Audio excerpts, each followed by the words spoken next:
میں نے کی دعوت کی دھوم میں مچاؤں، عطا ایسا کر حوصلہ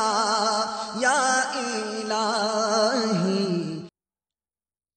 حضرت سیدنا انس بن مالک رضی اللہ تعالیٰ عنہ سے مروی ہے کہ ہم بارگاہ نبوی علیہ الصلوۃ والسلام میں بیٹھے ہوئے تھے کہ رسول اکرم صلی اللہ تعالی علیہ وآلہ وسلم نے ارشاد فرمایا، اس وادی سے تمہارے پاس ایک جنتی شخص آئے گا۔ اتنے میں ایک انصاری صحابی تشریف لائے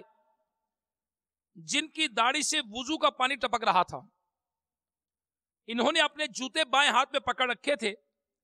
پھر انہوں نے ہمیں سلام کیا۔ دوسرے دن رسول اکرم صلی اللہ تعالی علیہ وسلم نے دوبارہ یہی ارشاد فرمایا، تو پھر وہی انصاری صحابی پہلے کی طرح تشریف لائے۔ تیسرے دن بھی ایسا ہی ہوا۔ جب رسول اکرم صلی اللہ تعالی علیہ وآلہ وسلم اپنی مجلس سے اٹھے تو حضرت سیدنا عبداللہ بن عمرو بن عاص رضی اللہ تعالی عنہ اس صحابی کے پیچھے ہو لیے اور ان سے کہنے لگے کہ میں اپنے والد صاحب سے ناراضی کی وجہ سے میں نے قسم کھائی ہے کہ 3 دن تک ان کے پاس نہیں جاؤں گا۔ اگر آپ مجھے مناسب سمجھیں تو 3 دن مجھے اپنے پاس ٹھہرنے کی اجازت عطا فرما دیجیے۔ اس انصاری صحابی نے اجازت دے دی۔ حضرت سیدنا انس رضی اللہ تعالیٰ عنہ فرماتے ہیں کہ حضرت سیدنا عبداللہ ابن عمر رضی اللہ تعالی عنہ نے انہیں بتایا کہ وہ 3 راتیں ان کے پاس قیام پذیر رہے اور انہوں نے انصاری صحابی کے قیام لیل کو تو نہ دیکھا، لیکن وہ نیند سے بیدار ہوتے اور اپنے بستر پر کروٹ لیتے تو اللہ تبارک و تعالیٰ کا ذکر کرتے، یہاں تک کہ نماز فجر کے لیے اٹھ کھڑے ہوتے۔ حضرت سیدنا عبداللہ رضی اللہ عنہ فرماتے ہیں کہ میں نے اس صحابی سے اچھی بات کے علاوہ کچھ نہ سنا۔ جب 3 دن پورے ہوئے تو قریب تھا کہ میں ان اعمال کو حقیر جانتا،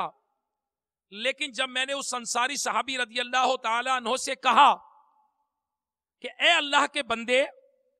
میری اور میرے والد کی کوئی ناراضی اور جدائی نہیں ہے، بلکہ میں تو حضور صلی اللہ تعالی علیہ وآلہ وسلم کو 3 مرتبہ یہ فرماتے ہوئے سنا کہ ابھی تمہارے پاس ایک جنتی شخص آئے گا، اور 3 بار آپ ہی تشریف لے آئے، چنانچہ میں نے پختہ ارادہ کر لیا کہ میں آپ کے پاس ٹھہروں گا اور دیکھوں گا کہ آپ کیا عمل کرتے ہیں تاکہ میں بھی اس کی پیروی کروں۔ لیکن میں نے آپ کو کوئی بڑی عبادت کرتے نہیں دیکھا، تو پھر آپ کیسے اتنے بلند مقام پر پہنچ گئے کہ حضور علیہ الصلوۃ والسلام نے آپ کے متعلق یہ بات ارشاد فرمائی؟ انصاری صحابی رضی اللہ عنہ نے جواب دیا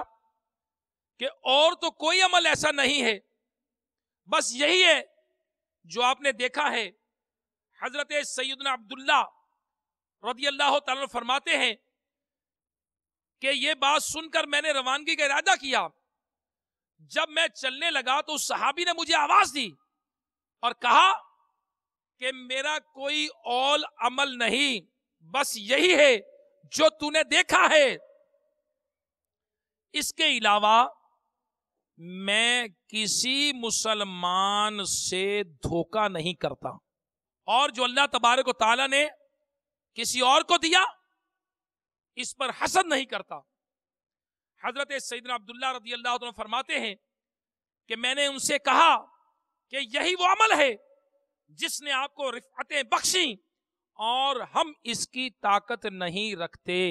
میں نے کی دعوت کی دھوم میں مچاؤں، عطا ایسا کر حوصلہ